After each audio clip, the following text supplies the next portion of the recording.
Last year, the pandemic kept most tourists away from places like here in Jerusalem's Old City Market or Shuk. This year, the number of visitors began to grow. But now with the Omicron variant, Israel has once again shut its doors to the outside world. Many businesses are just closed and shut down. And many people started to find different source and incomes. I just from here, 4 or 5 of my neighbors have left in this small area. The pandemic hit nearby Bethlehem too, a tourist town with few visitors.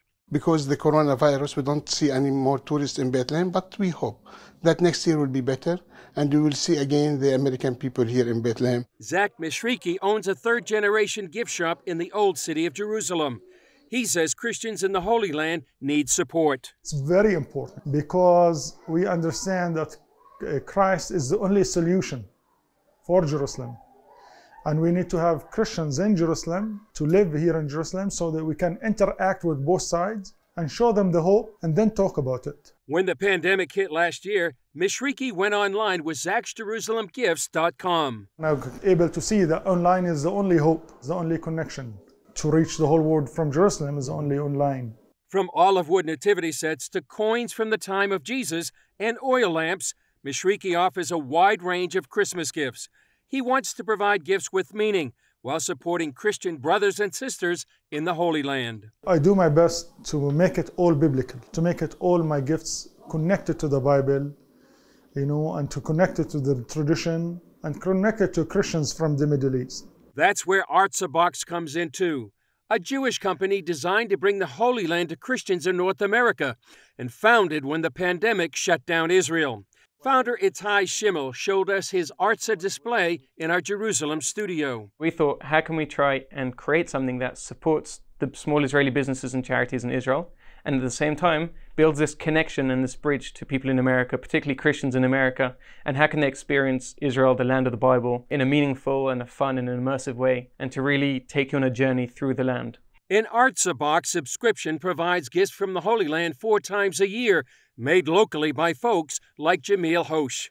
This month's Artzabox focuses on the towns connected with the life of Jesus. So we have Bethlehem, Jerusalem, Galilee, and Nazareth. And we've got 2 products from each of those places. So we thought it'd be very fitting and appropriate for Christmas, which celebrates the birth of Jesus. So how can we try and take the 4 cities and places which were most important to his life, and how can we try and take that and put it inside the box and deliver it for Christmas? Like Christmas last year, Artza includes gifts from Jamil Hosh's Bethlehem Olive Wood Shop. New this year is a gift from artist Noah Atias. What I made for Artza was a home blessing for them. Actually, I have it right here with me. I'll show it to you. It's a blessing of peace onto your home.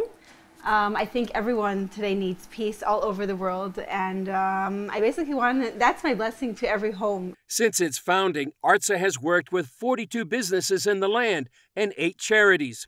For Schimmel, it's all part of the Jewish concept of Tikkun Olam, healing the world. For me, my Tikkun Olam is how can I connect people to Israel? How can I bring that experience of Israel and the Holy Land to people's homes? And at the same time, how can I help connect people and support small businesses here in Israel? Schimmel says the gift boxes bring the Holy Land to life. People open it and they share it with their families, and they bring it to their church groups, or it's homeschool moms, or it's people on date nights or with their grandkids. So people have really, really loved it, and they get moved by this box. It's not just a gift box, it's kind of like this real experience which touches people's hearts. Like Schimmel, Mishriki believes the times we're living in demand hope. We know the time is not easy and difficult, and through our gifts and with the things we supply to people, we try to bring hope. God has never left us. God has been faithful, and He is, and He has no reason not to be faithful to us. So have hope, and Christmas should bring hope. Chris Mitchell, CBN News, Jerusalem's Old City.